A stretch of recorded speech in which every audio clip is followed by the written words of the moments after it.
7 of history's most notorious serial killers. Strictly speaking, a serial killer is someone who murders at least two people in separate events that occur at different times. While serial murder is not formalized by any legal code, the crimes of serial killers have often been seized on by the media and the public consciousness, especially in cases where there are many victims or the murders are carried out in gruesome fashion. The following list explores some of the most notorious serial killers the world has ever known. Jack the Ripper. We call him Jack the Ripper, but we don't really know who the person behind one of the older and most notorious murder sprees was. The killer appeared in London's Whitechapel district in 1888 and murdered 5 women, all prostitutes, and mutilated their corpses. Police surmise the killer was a surgeon, butcher, or someone skilled with a scalpel.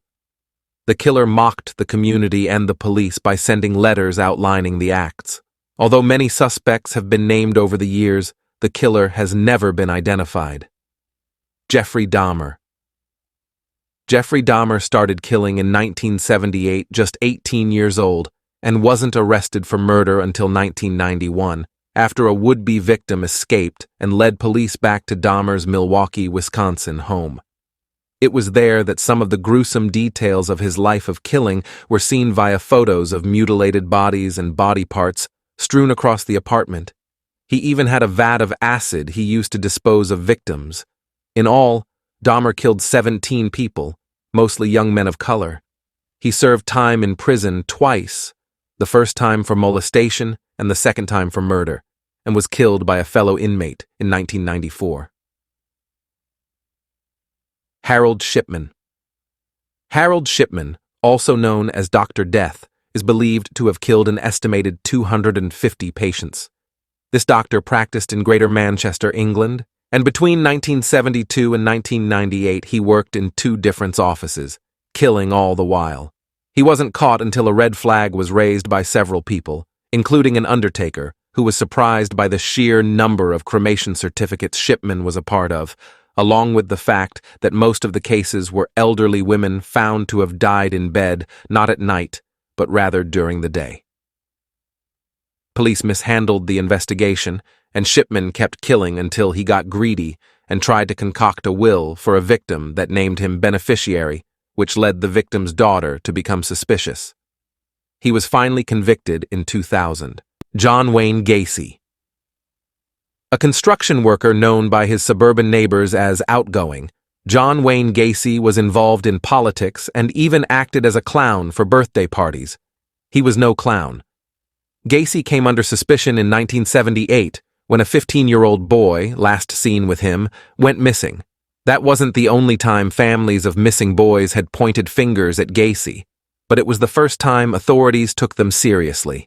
Soon after, a search warrant granted police access to the Gacy home, with the smell of nearly 30 bodies buried in a 4-foot crawl space under his home. He was convicted of 33 counts of murder, with additional counts of rape and torture, and was executed by lethal injection in 1994.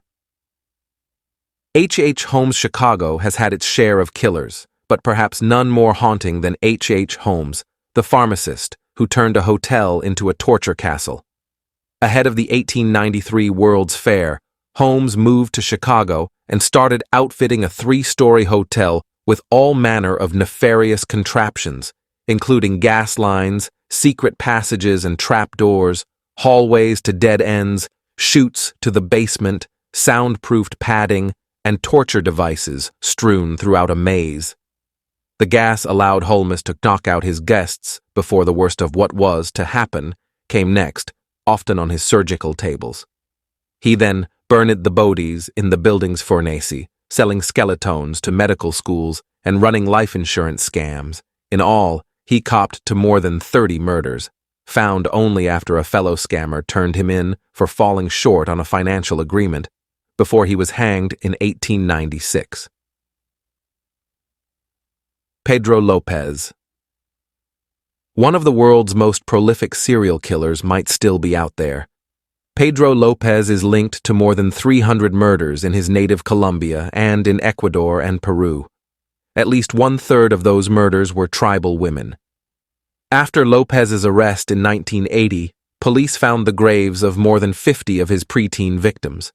He was later convicted of murdering 110 girls in Ecuador and confessed to 240 more murders in Colombia and Peru. The monster of the Andes didn't even spend 20 years in prison, as he was released in 1998 for good behavior. More than 20 years since, his whereabouts remain unknown. Ted Bundy. Ted Bundy loved the attention his murders garnered him, and many in the United States were more than happy to give him that attention. The western U.S. was his hunting ground, with an unknown number of murders piling up, mostly college-age women, from Washington and Oregon all the way to Utah and Colorado. Bundy was once arrested in Colorado and convicted of kidnapping, but he escaped custody, moving to Florida, where he killed multiple times more. Bundy's final arrest and its aftermath captured the attention of the nation, as the accused murderer acted as his own lawyer during what is believed to have been the first televised murder trial, welcomed interviews, and boasted of the fans he had created. He was eventually executed in an electric chair in 1989.